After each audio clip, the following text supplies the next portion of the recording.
Praise the lord. దేవునికి మహిమ కలుగును గాక. ఈరోజు దేవుని వాక్యాన్ని చదువుకుందాం. ఆమోసు 5వ అధ్యాయం 4వ వచనాన్ని చదువుతున్నాను. నన్ను ఆశ్రయించిన ఎడల మీరు బ్రతుకుదురు, దేవునికి మహిమ కలుగును గాక. అవును దేవుని బిడ్డలారా, దేవుని ఆశ్రయించాలి, ఆయనని నమ్మాలి, ఆయననే ఆశ్రయ దుర్గంగా మనం పెట్టుకోవాలి. విగ్రహాలను, మనుషులను, ఇంకా వేటినో మన ఆశ్రయంగా, మన దుర్గముగా నిలుపుకోవడానికి వీలేదు. అందుకే కీర్తన గ్రంథంలో వాక్యం ఏమని సెలవిస్తుందంటే, మనుషులను ఆశ్రయించుట కంటే యెహోవాను ఆశ్రయించుట మేలు అని.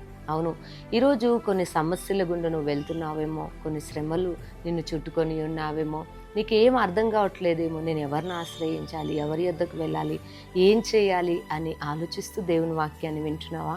అయితే ఈరోజు ప్రభు నీతోనే మాట్లాడుతున్నాడు.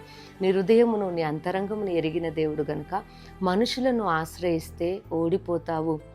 అదే రీతిగా అవమానము నీకు కలుగుతుంది. వారి ద్వారా నీకు నింద కలుగుతుందేమో, వారు నిన్ను అసహించుకుంటారేమో. ఎందుకంటే నువ్వు బలహీనుడుగా ఉండొచ్చు, బలహీనరాలుగా ఉండొచ్చు, ఈరోజు ఏమీ లేని పరిస్థితి నీకు ఉండొచ్చు. ఇలాంటి పరిస్థితుల్లో నువ్వు మనుషులను ఆశ్రయిస్తే వారు నిన్ను హేళన చేయొచ్చు, నీ బలహీనతను ఎత్తి చూపొచ్చు. కానీ దేవుణ్ణి ఆశ్రయిస్తే ఆయన నిన్ను బ్రతికేటట్లుగా నీకు జీవమునిస్తాడు, నిన్ను స్వస్థపరుస్తాడు, నిన్ను బాగు చేస్తాడు. నువ్వు ఏ శ్రమలో, దేంట్లో నువ్వు చిక్కుకొని ఉన్నావో ఆ చిక్కులన్నిటిలో నుండి దేవుడు నిన్ను విడిపిస్తాడు. ఇశ్రాయేలు ప్రజలు ఇతర దేవతలను ఆశ్రయించిన రోజులు శత్రువు చేతికి వారు అప్పగించబడ్డారు. కానీ దేవుని ఆశ్రయించినప్పుడు దేవుడు వారిని విడిపించాడు. అవును దేవుని బిడ్డలారా, ఈరోజు దేవుని వాక్యాన్ని వింటున్న నీవు దేవుని ఆశ్రయిస్తున్నావా? అయితే దేవుడు నీకు బ్రతుకును, అంటే జీవమును, స్వస్థతను, క్షేమాన్ని ప్రభు నీకు ఇవ్వబోతున్నాడు. కాబట్టి దేవుని ఆశ్రయించు, ఆయననే నీకు సహాయకుడుగా అన్ని విషయాల్లో ప్రభు మీకు తోడైండి నడిపిస్తాడు. కాబట్టి మాటలు దేవుడు దీవించును గాక. మీకు చిన్న ప్రార్థన చేస్తాను.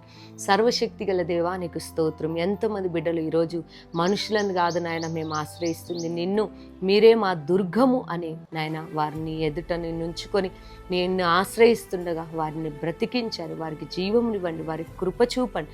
అయ్యా అన్ని విషయాలు మేలు చేయమని యేసు నామంలో ప్రార్థిస్తున్నాను తండ్రి, ఆమేన్. ప్రభు మిమ్మల్ని దీవించును గాక.